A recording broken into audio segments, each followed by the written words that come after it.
कहानी मुझे तो ऐसा लगा कि नॉर्मल से लव स्टोरी है लेकिन एंडिंग कुछ ज़्यादा ही अलग थी। कहानी के स्टार्टिंग में यान्वी अपने सिस्टम से बात कर रही होती है और वो सिस्टम उस समय एक कैट थी। वो उसे कहती है कि एक्चुअल में मुझसे गलती हो गई है, तुम्हें गू नहीं किसी और को पटाने का कोशिश करना है।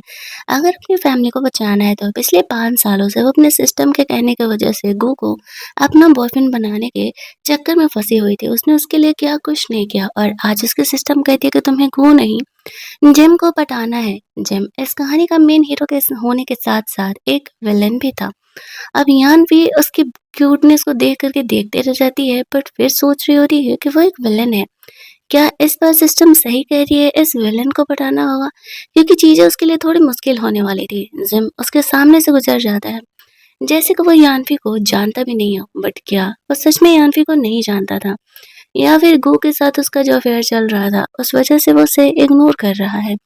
यहाँ पर यान्वी अपने सिस्टम को कहती है कि सच-सच बता दे बहन, तुझसे फिर कोई गलती हो रही है ना? क्या सच में मुझे जिम को पटाना होगा? वो कहती है हाँ।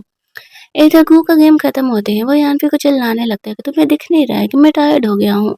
मुझे प्यास लगा है, पानी लेकर के आए हो? लाओ पानी दो। अभी यान्वी को याद आ रहा होता है कि पिछले 5 सालों से वो अमीर है, तो उसने गू को कितने कुछ दिए हैं, महँगे वॉचेज़, महँगे गिफ्ट्स, और वो पूरे कॉलेज में ये बात फैला दिया है कि यान्वी एक गरीब लड़की है और गू एक्चुअल में बहुत अमीर है, और वो उसके पीछे इसी वज़ह से उसे पटाने के लिए पड़ी रहती है। यान्वी ने ये सारा ह्यूमिलिएशन इसीलिए झेला था क्योंकि यहाँ पर गू को उसे पटाना था अपनी फैमिली को बचाने के लिए।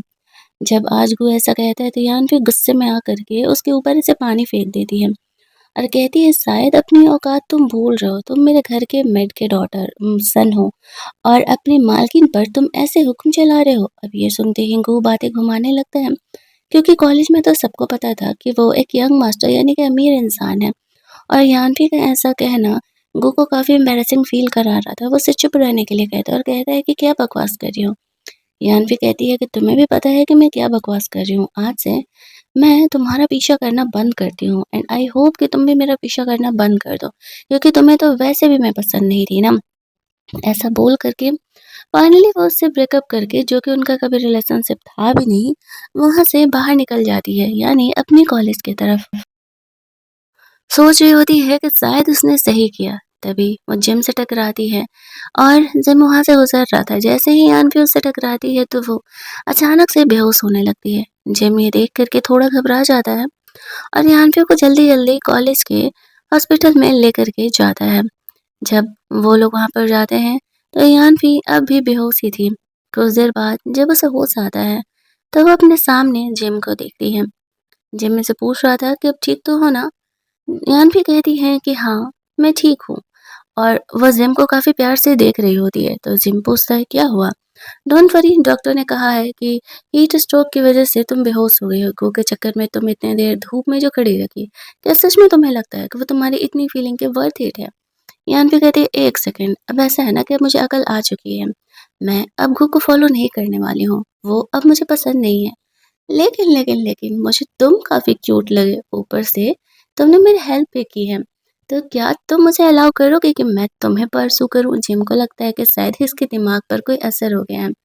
यान्वी को वो आराम करने के लिए कहता है। यान्वी सोच रही थी यार, ये लड़का एक्चुअल में विलन है, इसे पटाना तो काफ़ी मुश्किल होने वाला है। लेकिन यहाँ पर जब इस तरीके से यान्वी ने जिम से पूछा था कि क्या मैं तुम्हें परस्यू कर सकती हूँ, तो वो काफ़ी शॉकिंग वाला क्यूट दिख रहा होता है। यान्वी सोच रही होती है ये बंदा एक्चुअल में इतना क्यूट है, काश मैं इसे सच में अपना बॉयफ्रेंड बना पाती, फिर तो मुझे कुछ भी नहीं चाहिए था। इस बार सिस्टम ने शायद कोई गलती नहीं की होगी। जिम यहाँ पे यान्वी को शांति से आराम ही करने के लिए बोलता है और खुद डॉक्टर को बुलाने के लिए चले जाता है। यान्वी को होश आ चुका था आकर के देखने के लिए। यान्वी मन ही मन सोच रही होती है कि ये वाला गाइड सच में काफ़ी प्यारा है। मैं इसे अब तो अपने मन से बॉयफ्रेंड बनाने के लिए तैयार हूँ। लेकिन जिन और यान्वी की कहानी खुद रियलिटी उसे नहीं पता था। सीन कट होता है। दूसरे सीन में हम लोग देखते हैं कि गू एज यूजुअल गुस्से में, एटीट्यूड में यान्वी की कार में बैठने के लिए जा रहा होता है।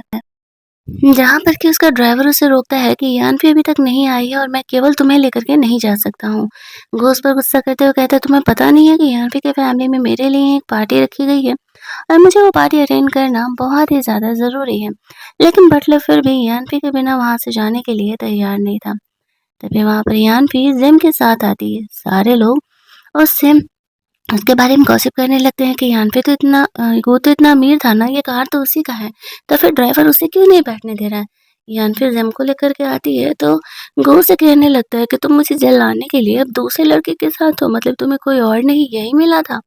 इस बात पर यान्वी उसे कहती है, पहली बात कि मैंने तुम्हें पहले ही कह दिया है कि मैं अब तुम्हें पसंद नहीं करती हूँ, तो बेहतर होगा कि तुम यहाँ पर मेरा पीछा छोड़ दो, जैसे कि मैंने तुम्हारा पीछा छोड़ दिया है।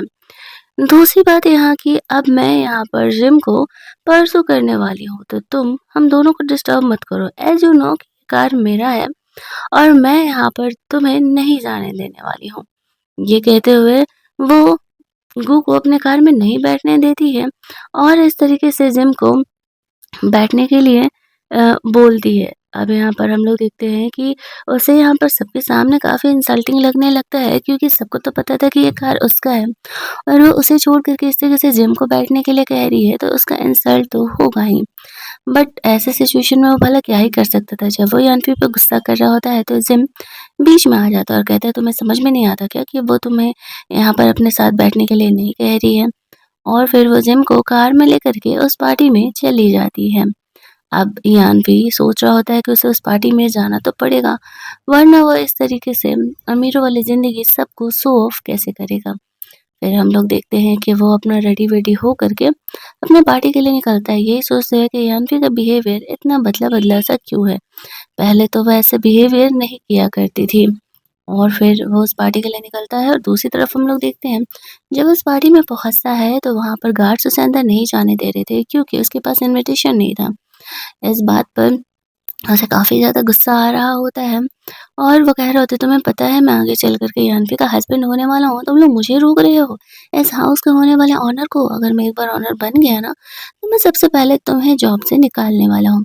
तभी वहाँ पर जिम और यान्वी भी आ जाते हैं। अब गो से कहता है कि मुझे पार्टी में ले चलो, बहुत ज़्यादा तुम्हारा ड्रामा हो गया। यान्वी उसे कहती है, घर के मेड के बेटे को मैं पार्टी में क्यों लेकर के जाने जाऊँ? जिमी यहाँ पर यान्वी का सपोर्ट करता है और फिर यान्वी उसे देख कर के थोड़ा-सा और इम्प्रेस हो जाती है कि ये बंदा सच में विलेन तो है, लेकिन इतना हैंडसम है कि इसकी शक्ल के आगे तो मैं सारी बातें भूल जाती हूँ। वो गार्ड्स को बोल देती है इसे अंदर नहीं आने देने के लिए और फिर जिम को अंदर पार्टी में लेकर के जाती है। दोनों ड्रेस चेंज-वेंज करके उस पार्टी में जाते हैं, जहाँ पर कि सारे लोग यहाँ पे यान्वी को जिम के साथ देख कर के शॉक हो जाते हैं। अब तक तो वो गू के पीछे पड़ी रहती थी, लेकिन अब जिम के साथ उसे देख कर के कुछ लोग खुश थे, कुछ लोग जेलस फ़ील कर रहे थे। यान्वी स्टेज पर जाती है, सबको यहाँ पे क्लैरिफ़ाई करते हुए कहती है कि अब गू से उसने ब्रेकअप कर लिया, उसे उससे कोई रिलेशन नहीं है। और दूसरी बात कि यहाँ पर वो जिम को परसू करना चाहती हैं, अगर जिम उसे अलाउ करे तो। जिम खुद उसकी बातों को सुन के शॉक था, उसे भरोसा नहीं था कि वो सही कह रही है। यान्वी को उससे पूछना कि क्या वो उसे अलाउ करेगा उसे परसू करने के लिए। जिम शर्माते हुए बोल देता है कि हाँ ठीक है, लेकिन तुम्हारे परफॉर्मेंस पे डिपेंड करता है। अगर तुमने अच्छे से बिहेव किया तो फिर मैं सोच सकता हूँ। तो फिर वो मान जाती है और कहती है कि ठीक है, आज से मैं एक्चुअल में तुम्हें परसू करने ही वाली हूँ।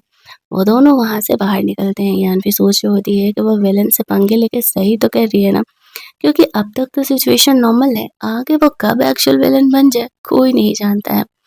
दूसरी तरफ हम लोग देखते हैं कि जिम एक्चुअल में यहाँ पर उसका केयर कर रहा होता है। वो दोनों वहाँ से बाहर निकलते हैं और अगले दिन यान्वी अपनी मॉम से मिलती है। उसकी मॉम उसे बताती है कि बेटा, हमारी कंपनी की कंडीशन थोड़ी खराब है। अगर ऐसे ही चलते रहा तो हम जल्दी ही बैंकरप्ट होने वाले हैं। यहाँ पर जो गो की मॉम थी, वो उनके यहाँ मेड का काम कर रही होती है, तो वो उनकी बातों को सुन लेती है। जैसे ही वो इनकी बातों को सुनती है, तो वो सबसे पहले यहाँ पर गू को कॉल करके और बताती बोलती है कि अच्छा हुआ जो यान्वी ने अपनी कंपनी के शेयर्स तुम्हारे नाम नहीं किया, वरना उधार तुम्हें भी चुकाना पड़ता। वो उनकी कंपनी जल्दी ही बैंकरप्ट होने वाली है। अब गू सोचने लगता है, ओह! यान्वी का कंपनी बैंकरप्ट होने वाला है। इसी वजह से वो उससे दूर हो रही है और जिम के पीछे पड़ रही है, क्योंकि उसे कंपनी के लिए पैसे चाहिए होंगे। उसका ये ओवर कॉन्फिडेंस एक दिन तो उसे लेकर के डूबने वाला था। वो यही सोच रहा होता है कि यानवी अब भी उससे प्यार करती है और एक बार वो लोग वापस से अमीर हो जाएँगे तो वो उसी के पास ही आएगी। दूसरे सीन में यानवी जिम के आने का वेट कर रही थी, उन दोनों को मिलना था। यहाँ पर जिम को उसका बटलर कह रहा होता है कि यानवी की कंपनी की कंडीशन सही नहीं है और वो पैसे के लिए ही आपके पास आ रही है। जिम कहता है कोई बात नहीं, वो चाहे जिस चीज़ के लिए भी आ रही है आने दो। एटलीस्ट वो मेरे साथ तो है ना, मेरे लिए यही बड़ी बात है। जिम एक्चुअल में यानवी को बहुत ही ज़्यादा वाला पसंद करता था, मतलब लिटरली बहुत ही ज़्यादा वाला, वो ऑब्सेस्ड था उसके लिए। लेकिन उसने उसकी लाइफ़ कभी डिस्टर्ब नहीं की क्योंकि वो देखता था कि वो गू के पीछे ऐसे पागलों की तरह पड़ी रहती है। लेकिन जब वो खुद यहाँ पर उसके पास आ रही है तो वो इतना अच्छा मौका नहीं छोड़ने वाला था। बटलर से बात करने के बाद वो यान्वी के पास चला जाता है। यान्वी उसे देख कर के खुश हो जाती है क्योंकि वो कुछ देर से उसका यहाँ पर इंतज़ार कर रही होती है। ज़िम यहाँ पर यान्वी से उसकी कंपनी के बारे में नहीं पूछता है। दोनों यहाँ पर कुछ देर बात करते हैं और वो खुश होकर के उसे हग कर लेती है क्योंकि वो कहीं न कहीं जिम को पसंद करने लगी थी। हालाँकि उसका मिशन था कि जिम को उसे पढ़ाना है अपना कंपनी सँभालने के लिए, लेकिन वो एक्चुअल में वो उसे पसंद करने लगी थी। वो यहाँ पर जिम को भी अपने से प्यार कराने का कोशिश कर रही होती है, ताकि वो उसकी कंपनी का हेल्प करे। लेकिन जिम उसे कहता है कि देखो आई नो तुम्हारे और गू में लड़ाई चल रही है, इसी वज़ह से तुम मेरे पीछे इस तरीके से पड़ रही हो। मुझे ये चीज़ें बिल्कुल अच्छी नहीं लग रही है और अगर तुम्हें कंपनी के लिए पैसे चाहिए तो फिर तुम डायरेक्टली बोल सकती हो, ये सब कुछ करने की ज़रूरत नहीं है। यहाँ पे उसे एक्सप्लेन कर रही होती है कि दोनों में से कोई बात नहीं है, मुझे उससे कोई मतलब नहीं है और दूसरी बात, मेरी कंपनी के पैसे मुझे तुमसे नहीं चाहिए। ऐसे उससे बोल रही होती है लेकिन जिम यानफी की बातों का ट्रस्ट नहीं करता है और वहाँ से चले जाता है। यानफी उसे किस करती है और कहती है कि क्या ये सिंसियरिटी काफ़ी है तुम्हें बताने के लिए कि मैं तुम्हें पसंद करती हूँ? लेकिन वो वहाँ से चले जाता है। घर जाकर के यानफी सोच रही होती है कि जिम आखिरकार उससे गुस्सा क्यों हो गया? उसे फ़िक्र हो रही थी, कहीं उसका प्लान इस जगह से जिम को पटाने का फ़ेल ना हो जाए। उसे अपना इस तरीके से प्लान चेंज करना पड़ेगा। इधर गुक उसके दोस्त कह रहे थे, "यानफी आजकल तेरे आगे नहीं दिख रही है क्या? सच में उसने तुमसे ब्रेकअप कर लिया क्या?" तो हँसते हुए कहता है, "ऐसा कुछ भी नहीं है, वो फिर वापस मेरे पास आएगी ही।" तभी जिम वहाँ से गुज़र रहा था और वो लोग जिम को परेशान करने का डिसाइड करते हैं। जिम के सामने गुज़ा कर के शो ऑफ कर रहा था कि वो तो तुम्हारा इस्तेमाल कर रही है, सिर्फ़ मुझे प्रोवोक करने के लिए कि मैं उसे डेट करने के लिए हाँ कह दूँ। भरोसा नहीं है तो रुको मैं उसे कॉल करके दिखाता हूँ। देखना वो मुझसे मिलने के लिए दौड़ते हुए आएगी। वो यहाँ पर सबके सामने यान्वी को कॉल करता है और कहता है मैं तुमसे मिलना चाहता हूँ। यान्वी उसे कहती है ठीक है, मैं आ रही हूँ। अब जिम को लगने लगता है कि कहीं सच में यहाँ पर वो सही ही तो नहीं कह रहा है, कहीं सच में उन दोनों का कोई रिलेशनशिप अभी भी तो नहीं चल रहा है। तभी वहाँ पे यान्वी आती है, जिम वहाँ से जाने लगते हैं। यान्वी कहती है अरे रुको तो बाबा, मैं यहाँ पर कुछ अर्जेंट काम के लिए ही आई हुई हूँ, सुन तो लो कि मैं क्या करने आई हूँ। वो अपने साथ-साथ गार्ड्स को भी लेकर के आई हुई थी। वो अपने गार्ड्स को कहती है, गू की बॉडी से सारे कपड़ों को उतार लेने के लिए क्योंकि जो ये स्कूल ड्रेस पे पहन रहा है वो भी यान्वी और उसकी मॉम का ही उसे दिया हुआ है। तो वो उससे उसके कपड़े भी छीन लेती है और गू को उसका औकात याद दिलाते हुए कहती है, अब तुम्हें तुम्हारी औकात पता चल गई होगी ना, मुझे कॉल करने की भी हिम्मत मत करना। फिर वो जिम को कहती है एक्चुअली मैं तुमसे पूछना चाह रही थी कि क्या वो उसका ट्यूटर बनेगा नेक्स्ट एग्ज़ाम के लिए? उसकी पढ़ाई अच्छे से नहीं हो पा रही है। जिम यहाँ पर यान्वी को हाँ कह देता है। वो बंदा फुल ऑन लट्टू था यान्वी पे और यान्वी खुश हो जाती है। इतनी आसानी से मुझसे हाँ कह दिया। इधर कॉलेज में ऐसे नंगू-पुंगू घूम रहा होता है।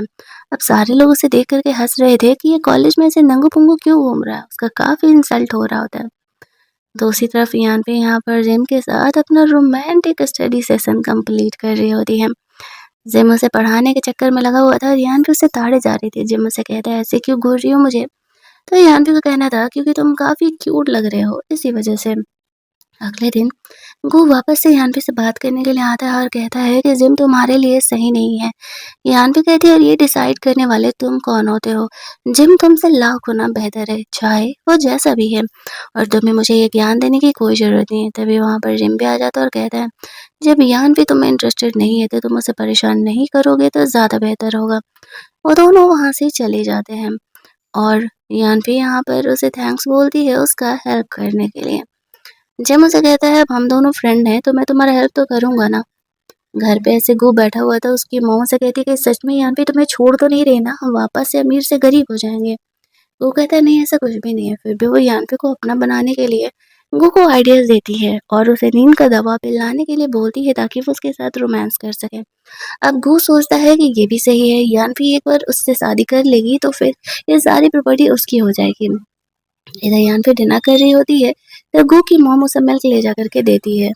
वो सोच रही थी कि ये उससे इतने अकड़ के बात करती थी, आज उसके लिए मिल्क लेकर के आ रही है, बट फिर ज़्यादा ध्यान नहीं देती है। वो मिल्क पी लेती है और इधर जिम यान्फी के आने का वेट कर रहा था। जब वो आती है, उसके लिए ऐसे फ्लावर बुके ले करके, तो उसे अचानक से नींद आने लगता है और 2 लड़के ऐसे उसे उठा के वहाँ से लेकर के जाते हैं। इधर जिम देखता है यान्फी आई नहीं, वो घर पे भी नहीं है, तो फिर वो कहाँ गई? उसे ट्रैक करते हुए क्लब पहुँचता है, जहाँ पर उसे ऐसा लगता है कि वो गू के साथ है। लेकिन गू भी यहाँ पर ऐसे ड्रंक था और जिम यहाँ पर गू को अपने दोस्तों से बातें करते हुए सुन लेता है कि वो लोग क्या प्लान कर रहे हैं। वो समझ जाता है कि यानफी खतरे में है और अब वो उसकी पिटाई लगा करके पूछने लगता है कि यानफी किधर है बताने के लिए। गू काफ़ी ज़्यादा मार खाने के बाद बता देता है कि उसने कौन से क्लब के रूम में यानफी को रखा हुआ है।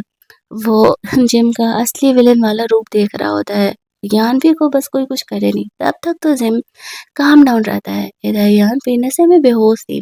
गू के फ्रेंड लोग उसे वहाँ से लेके गए थे, लेकिन जब उसे होश आता है तो वो इतनी पिटाई उनकी लगा देती है कि उनकी तो कोई हिम्मत ही नहीं होती है बोलने के लिए। उसने कराटे वगैरह सीख रखे थे। जिम वहाँ कमरे में आता है तो देखता है कि यानफी ने ऑलरेडी उनकी बैंड बजा दी है। जिम के यहाँ पर आती है, वो इनोसेंट एक्ट करने लगती है और कहती है, देखो ना ये लोग मुझे परेशान कर रहे थे, अगर तुम नहीं आते तो ना जाने मेरा क्या होता। जिम तो पहले ही देख चुका था कि उसने उनकी अच्छी खासी क्लास लगा दी है। वो उसे वहाँ से लेकर के जाता है। वो कहता है कि तुम यहाँ कैसे पहुँची? यान्फी कहती है कि शायद यहाँ पर कुछ प्रॉब्लम हुआ है। तभी उसे ध्यान आता है उसने जिम को देने के लिए एक गिफ्ट खरीदा था और वो वहीं गिर गया था जहाँ से कि उन लोगों ने उसे किडनैप किया था। वो जिम के लिए वो गिफ्ट ढूँढ रही होती है लेकिन नहीं मिलता है। जिम उसे कहता है कि कोई बात नहीं, तुम मेरे साथ हो वही काफ़ी है, मुझे कोई और गिफ्ट नहीं चाहिए। काफ़ी लेट हो गया है, चलो मैं तुम्हें घर छोड़ देता हूँ। और फिर वो यहाँ पर यान्फी को पिगी बैक राइड देते हुए लेकर के जाता है, जहाँ पर कि यान्वी उसे कह रही होती है, यार मैंने बहुत ही मन से तुम्हारे लिए एक्चुअल में वो गिफ्ट लिया था, पता नहीं वो गिफ्ट कहाँ चला गया। जिम उसे कह रहा था कि कोई नहीं, वो मैटर नहीं करता है। इधर गू मार खाने के बाद घर पहुँचता है, वो वापस से जिम और यान्वी को साथ में देखता है। जिम को वो धीरे से कहता है, मैंने कहा ना कि वो सिर्फ तुम्हारा इस्तेमाल कर रही हैं, मुझे जेलस फील कराने के लिए, वो कभी तुमसे प्यार नहीं करेगी। लेकिन यान्वी उनकी बातों को सुन नहीं पाती है। दोनों ही यान्वी को अपने साथ चलने के लिए कहते हैं। वो ज़बरदस्ती यान्वी को घर लेकर के जाता है। जिम उसे कहता है कि मैं तुमसे कल मिलता हूँ। यान्वी सोचती है कि अब गू को असल में सबक सिखाने का वक़्त आ चुका है, बहुत हो गया इसका ड्रामा। वो गू के साथ घर चली जाती है। जिम के जाने के बाद घर जाते ही वो गू को कहती है, तुम और तुम्हारी मॉम निकलो यहाँ से, मैं तुम दोनों को फायर करती हूँ। तुम दोनों घर के नौकर हो और घर की मालकिन के साथ ऐसा बिहेवियर कर रहे हो। और यहाँ पर इस तरीके से वो उन्हें वहाँ से निकाल देती है। अब उन्हें यहाँ पर घर के मेड लोगों के कमरे में ऐसे रहना पड़ता है। उसने अभी भी यहाँ पर उसकी मॉम को फायर नहीं किया था। सिर्फ़ उन दोनों को ऐसे उनके साथ रहने के लिए अलाउ नहीं किया था। वो तो सोच रहा था कब तक यान्वी को पता नहीं चला कि उसकी मॉम ने ये सब कुछ किया है। आगे भी वो लोग अपना प्लान कंटिन्यू करते हैं। इधर हम लोग जिम को देखते हैं, जो कि अगली मॉर्निंग यान्वी की तरफ से लाया हुआ गिफ्ट घंटों ढूँढ रहा होता है। फाइनली उसे वो गिफ्ट मिल जाता है, वो एक पेन था। फ्लैशबैक में हम लोग जिम की मेमोरी को देखते हैं, जब इस तरीके से यान्वी ने एक्चुअल में उसका हेल्प किया था, उसका सपोर्ट किया था। उसकी मॉम बचपन में उसे छोड़ कर के चली गई थी, लेकिन यान्वी दोस्त बन कर के, एक मसीहा बन के उसकी ज़िंदगी में आई थी। ये बात यान्वी को नहीं पता था। वापस से उसका वही दिया हुआ पेन देख के वो काफ़ी ज़्यादा वाला खुश हो जाता है। इधर हम लोग देखते हैं कि उसकी मॉम बिल्कुल भी यान्वी और जिम के रिलेशनशिप को पसंद नहीं कर रही थी। वो चाह रही होती है कि वो लिली नाम की एक गर्ल से शादी करे, क्योंकि वो भी उन्हीं की तरह अमीर थी और उन्हें पता था कि एक्चुअल में यान्वी उसके लिए सही नहीं है। अब यहाँ पर जिम की यान्वी से नज़दीकियाँ उसे अच्छी नहीं लग रही होती हैं। जो लिली थी वो आंटी को समझा रही होती है कि आज नहीं तो कल जिम को दिमाग आ ही जाएगा, परेशान होने का कोई फ़ायदा नहीं है। दूसरी तरफ हम लोग देखते हैं कि यहाँ पर जिम का बर्थडे-वर्डे था तो यान्वी को बुलाया हुआ था। यान्वी यहाँ पर आती है तो वो इस तरीके से अ अ, उसे अपने साथ उस पार्टी में लेकर के जाता, वो काफ़ी प्रिटी लग रही थी। यहाँ पर किसी को नहीं पता था कि एक्चुअल में वो अपने साथ एक गर्लफ्रेंड लेकर के आने वाला है। उसकी मॉम तो यहाँ पर जिम के साथ लिली की सिटिंग भिड़ाने का प्लान कर रही होती है। लेकिन यहाँ पर जब वो उसे उसके साथ आया हुआ देखती है तो वो काफ़ी गुस्सा करने लगती है। जिम अपनी मॉम से कहता है कि आपका कोई हक नहीं है मुझे और यान्वी के रिलेशनशिप को जज करने का। अब आपका मेरे लाइफ पर कोई भी हक नहीं बनता है। यान्वी को वो सबके सामने इंट्रोड्यूस कराता है कि यान्वी मेरी गर्लफ्रेंड है और आगे भी वही मेरी इकलौती गर्लफ्रेंड रहने वाली है। उसकी मॉम उसे लिली के बारे में बताना चाह रही थी लेकिन जिम कुछ भी सुनने के लिए तैयार नहीं था। और वो कहता है शायद आपको समझ में नहीं आया कि यान्वी गर्लफ्रेंड है मेरी। इसके अलावा मैं किसी और लड़के की तरफ देखने भी नहीं वाली हूँ। यान्वी को लग रहा होता है कि उसकी मॉम शायद उसे पसंद नहीं करती है क्योंकि उन्हें भी तो पता होगा ना कि अब उनकी कंपनी इस तरीके से बैंकरप्ट होने के कगार पर है और उन्हें ऐसा लग रहा होगा कि वो जिम के साथ इसीलिए है कि यहाँ पर पैसे-वैसे चाहिए होंगे। पार्टी खत्म होने के बाद जिमी आंटी को लेके जा रहा होता और उसे कह रहा था, "डोंट वरी मेरी मॉम तुम्हें कभी परेशान नहीं करेंगी। आई एम सॉरी मैं तुम्हें एक अच्छा बर्थडे पार्टी नहीं दे पाया।" यान उसे कहती, "कोई बात नहीं, मेरे पास तुम्हारे लिए एक और सरप्राइज़ है।" वो उसे उसी पॉन्ड के किनारे लेकर के जाती है। उसने यहाँ पर जिम के लिए बर्थडे केक वगैरह अरेंज किया था और उसे केक कट करने के लिए बोल दिया। ये देखते ही जिम काफ़ी इमोशनल हो जाता है क्योंकि उसकी लाइफ में ऐसा कोई नहीं था जो कि इतने प्यार से उसके लिए बर्थडे पार्टी वगैरह अरेंज कर सके। और इस तरीके से जब यान कर रही होती है तो वो काफ़ी इमोशनल हो जाता है और वो यहाँ पर यानफी के साथ खुश था। वो उसके साथ काफ़ी देर तक यहाँ पर बातें-वातें करता और सोच रहा था कि काश वक़्त यहीं रुक जाए। उसे यानफी के साथ टाइम स्पेंड करना काफ़ी अच्छा लग रहा था। अगले दिन जब यान्वी जाती है तो कुहू ने कल यान्वी के फोटोज़ को वायरल कर दिया था कॉलेज में और वो ये दिखा रहा होता है कि वो अभी यान्वी के साथ है। सब यहाँ पे गॉसिप कर रहे थे ऐसे ड्रंक कंडीशन में यान्वी क्लब में थी। ना जाने उसके साथ क्या-क्या हुआ है। कोई यहाँ पर आके सपोर्ट करते हुए कहते कोई बात नहीं यान्वी, अगर तुम डर्टी भी हो तो मुझे कोई फ़र्क नहीं पड़ता। मैं अभी तुम्हारा बॉयफ्रेंड बनने के लिए तैयार हूँ। यान्वी सबको हँसते हुए कहती है अच्छा, तो तुम मुझ पर एहसान कर रहे हो, पहले खुद के तो खर्चे उठा लो। वो यहाँ पर सबको बता देती है कि एक्चुअल में यहाँ पर गो उनके घर के मेड का बेटा है और वो आज तक उसके सिचुएशन का फ़ायदा उठाते हुए आया है। साथ ही में वो गो को दिखाती है कितने सालों में आज तक जो भी तुमने हमारे मॉम डैड के एक्स्ट्रा पैसे मंथली के अलावा लेकर के खर्च किए वो सारे तुम्हें देने होंगे। वो मतलब लाखों में हो गए थे। गो सोच रहा होता है, कह रहा होता है कि यान्वी ने झूठ बोला है। वो उस पर गुस्सा करने लगता है तभी जिम यहाँ पर यान्वी का सपोर्ट करने के लिए आ जाता है। ईहान भी कहती है कि आज से जिम मेरा बॉयफ्रेंड है और मैं तुम्हारा पीछा छोड़ चुकी हूँ। तो जितने पैसे तुमने उधार लिए हैं वो सारे पैसे दे देना वरना तुम पर पुलिस केस करने से पहले मुझे वक़्त नहीं लगेगा। ये कह के वो जिम को बाहर लेकर के जाती है। जिम कहता है क्या सच में मैं आज से तुम्हारा बॉयफ्रेंड हूँ? ईहान भी कहती है अगर तुम मेरे बॉयफ्रेंड बनना चाहते हो तो मुझे कोई प्रॉब्लम नहीं है। मैंने तुम्हें कहा ही था कि मैं तुम्हें परसू कर रही हूँ। अब जिमी यहाँ पर शर्माने लगता है। यान्को से कहती है, "oh come on, you also know that हम दोनों एक-दूसरे के लिए परफेक्ट हैं और मैंने गो का पीछा छोड़ दिया है, तो फिर तुम मेरी बात मान क्यों नहीं जाती?" तो फिर यहाँ पर जिम कुछ सोचने के बाद उसे हाँ कहने के लिए सोच रहा होता है।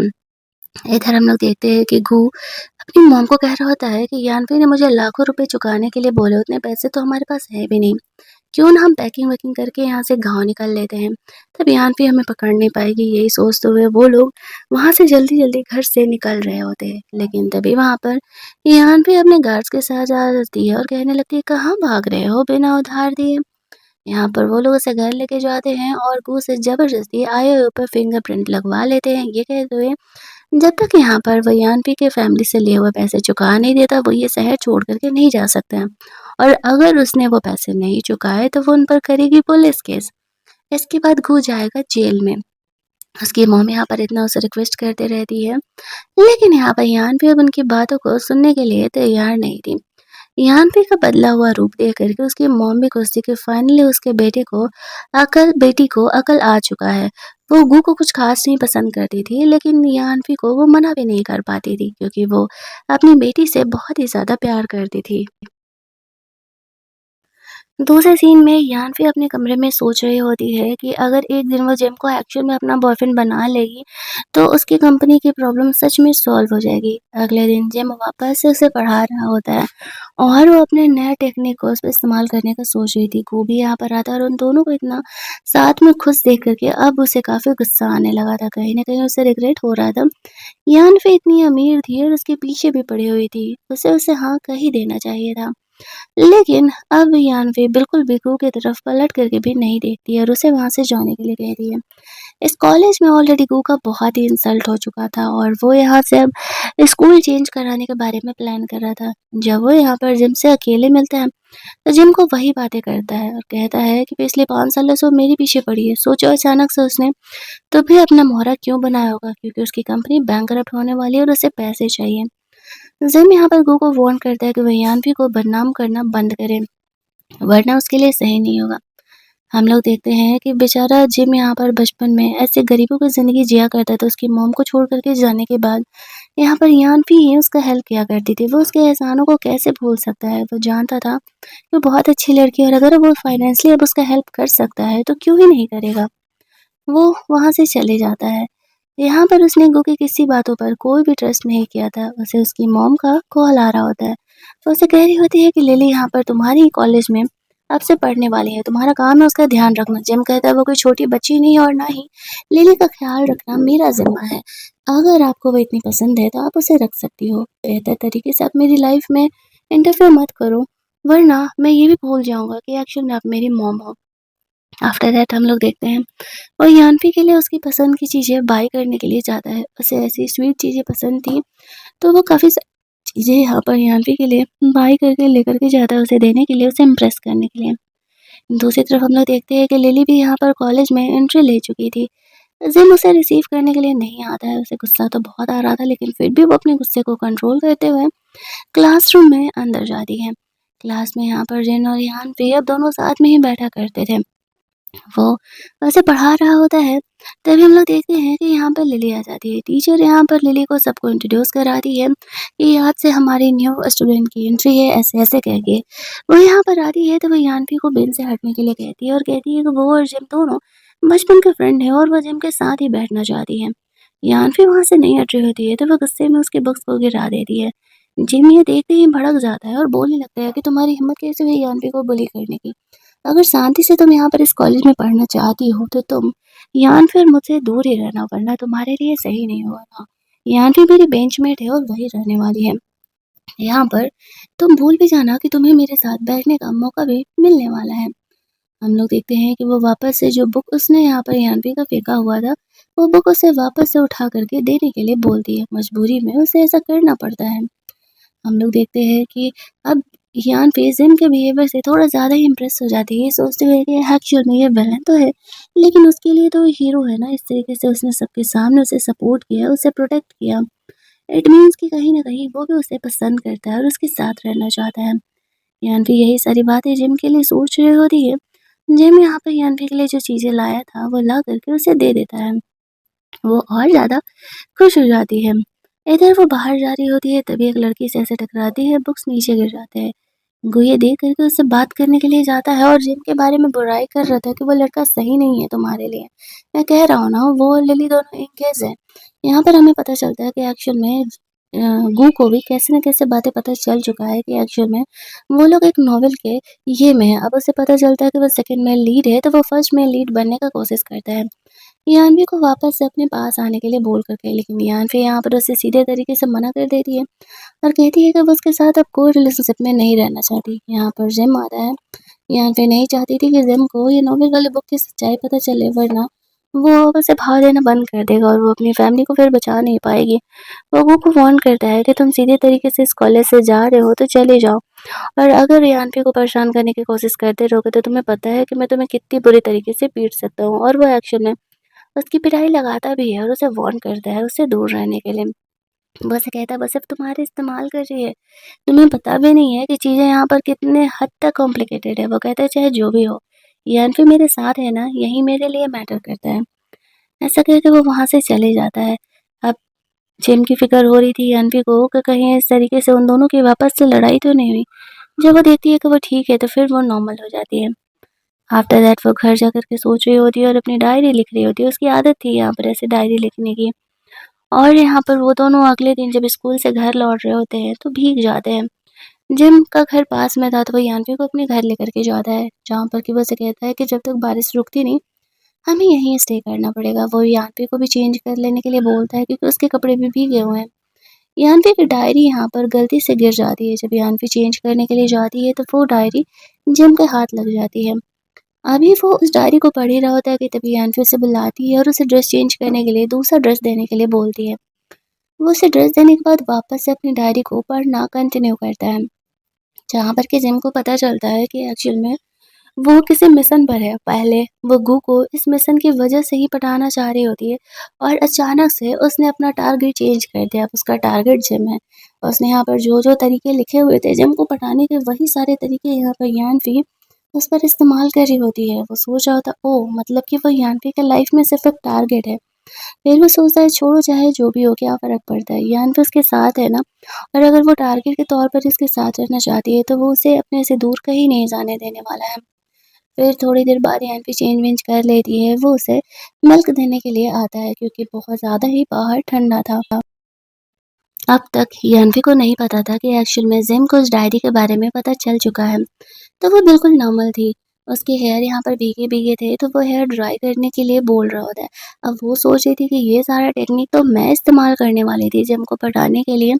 जिम के पास इन बातों के आइडियाज़ कहाँ ही आ रहे हैं। वो काफ़ी ज़्यादा कन्फ्यूज़ थी, लेकिन फिर वो खुद जिम की ब्यूटी में खो जाती है और उसे मना नहीं कर पाती है। जिम यहाँ पर यान्वी के हेयर ड्राई करता है और उसे रेस्ट करने के लिए बोलता है क्योंकि काफ़ी रात हो चुका था। उसने उसकी मॉम को पहले ही बता दिया था कि बारिश में फँसे होने की वजह से वो यान्वी को घर नहीं छोड़ पा रहा और वो उसी के घर रहने वाली है। उसकी मॉम को कोई प्रॉब्लम नहीं था क्योंकि वो जिम को बहुत ही अच्छे से जानती थी। रात में यहाँ पे मौसम बहुत ख़राब था। यान्वी को नींद नहीं आ रही थी और उसे काफ़ी डर भी लग रहा था। उसे अपनी मॉम का एक्सीडेंट वाला सीन बार-बार याद आ रहा होता है। वो घबरा कर के नीचे कुछ खाने के लिए लेने के लिए चली जाती है। घर की मेड आती है, पूछती है, "यान्वी क्या ढूँढ रही है?" तो वो उसे कहती है कि एक्चुअल में मैं वाइन ढूँढ रही हूँ। बारिश में मुझे नींद नहीं आ रही थी। तो घर की मेड उसे वाइन दे देती है। फुल ऑन ड्रंक होने के बाद वो जिम के कमरे में पहुँच जाती है, जहाँ पर कि जिम को भी ऐसे मौसम से काफ़ी प्रॉब्लम होता था। यान्वी को यहाँ आया देख कर के वो भी शॉक हो जाता है। यान्वी का वो केयर करते हुए उसे वाटर वगैरह ऑफ़र करता है। वो जिम को अपने से दूर जाने नहीं दे रही थी। अगली मॉर्निंग जब वो उठती है तो वो काफ़ी ऑकवर्ड थी। वो सोच रही होती है कि जिम क्या उसे पसंद नहीं करता, वो उससे मिलने के लिए क्यों नहीं आया? घर की मेड के थ्रू सिर्फ़ उसने उसके कॉलेज के ड्रेस भिजवा दिए थे। यान्वी इन्हीं चीज़ों को लेकर के कन्फ्यूज़ थी और इधर जिम उसकी वो डायरी पढ़ कर के उसे पूरी तरीके से अपना बनाने का प्लान कर रहा होता है। ये सोचते हुए कि इस बार यान्वी चाहे जिस भी मोटिव से उसके पास आई हो, वो बस उसे खुद से दूर नहीं जाने देगा। वो यान्वी का पूरी डायरी को पढ़ लेता है और इधर हम लोग देखते हैं कि यान्वी को अपनी डायरी की याद आती है, तो उस डायरी के बारे में सोचने लगती है कि उसकी वो डायरी कहाँ गई? उसने उसे बहुत ही ढूँढा था बट मिल नहीं रहा था। तभी वहाँ पर जिम आता है और बोलता है कि वो क्या ढूँढ रहे हैं? वो उसे नहीं बताती है कि वो अपनी पर्सनल डायरी को ढूँढ रही है। उसने यहाँ पर यान्वी के लिए इस तरीके से ब्रेकफ़ास्ट वग़ैरह लेकर के आया हुआ था। यहाँ पर वो फिर उसे उसके घर छोड़ने के लिए जाता है। वो उसके साथ अब एक सीरियस रिलेशनशिप में था और यान्वी ये बात जानती थी और वो बहुत ही खुश थी। वो घर जाती है, यहाँ पर उसकी मॉम उसके आने का इंतज़ार कर रही होती है। यहाँ पर वो और उसकी मॉम जो थी वो उनसे माफ़ी माँग रही होती है और कहती है कि देखो हमें जाने दो, हमारे पास इतने पैसे नहीं हैं, हम कर्ज़ कहाँ चुकाएँगे। इस बात पर यान्वी का कहना होता है कि जब तुम्हारे बेटे ने मुझसे उधार लिए थे तब तो तुम्हें ये नहीं लगा ना कि ऐसा कुछ होने वाला है। तो फिर अब क्यों ही तुम यहाँ पर ऐसे हमें परेशान करने के लिए आ रही हो?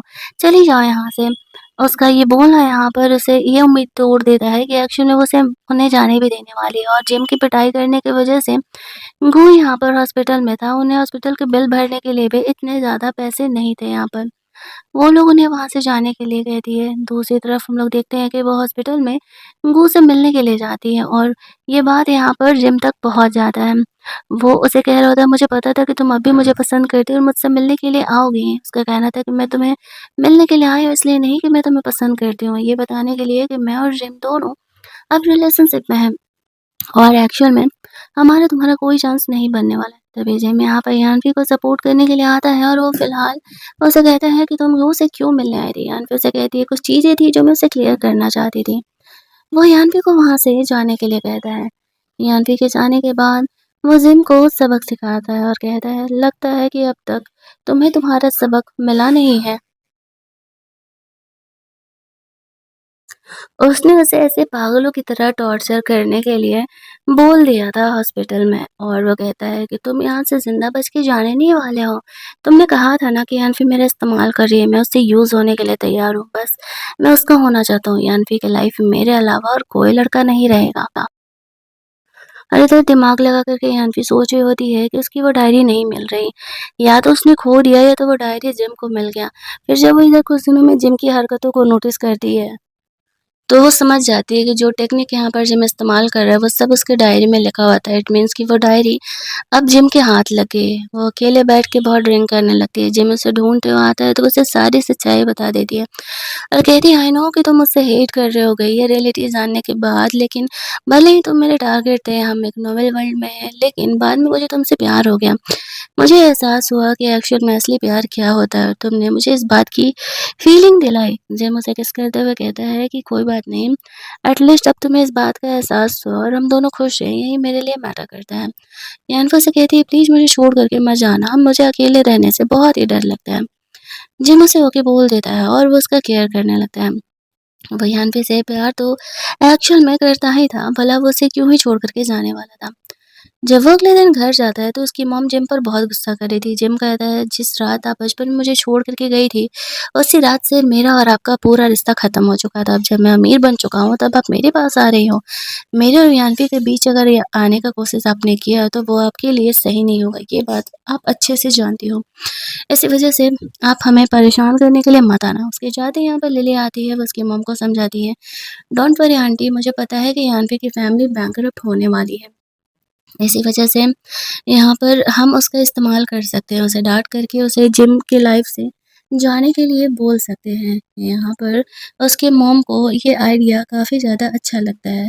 वो उसे कॉल करके बुलाती है और उसे डाँटने-वाटने का प्लान कर रही जब थी। यहाँ पर यान्वी आती है तो उसकी मॉम उसे कहती है कि तुम हमारे फैमिली की बहू बनने के लायक ही नहीं है, तो इसी वजह से तुम जिम का पीछा छोड़ दो, और वो उसे वहाँ से जाने के लिए कहती है। बट उसका ये कहना था कि ये आप डिसाइड नहीं कर सकती, मैं और जिम दोनों खुश हूँ। वो वहाँ से बाहर निकल जाती है, ये कहते हुए उसने उसकी बातों को रिकॉर्ड कर लिया था।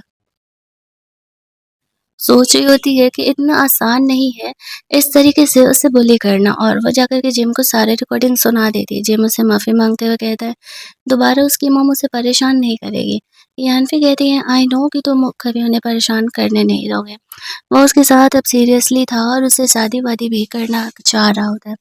घर जाता है, गार्ड्स को ऑर्डर दे देता है कि मेरी इजाज़त के बगैर मेरी मॉम कमरे से बाहर नहीं निकल सकती है। वो अपनी मॉम को कहता है कि अगर वो अमीरों की ज़िंदगी जीना चाहती है तो जैसा वो कहेगा वैसा करना पड़ेगा, वरना वो उन्हें घर से निकाल देगा। और खबरदार जो वो उसके और यान्वी के बीच में आने का कोशिश की तो वो कल यान्वी से शादी कर रहा है।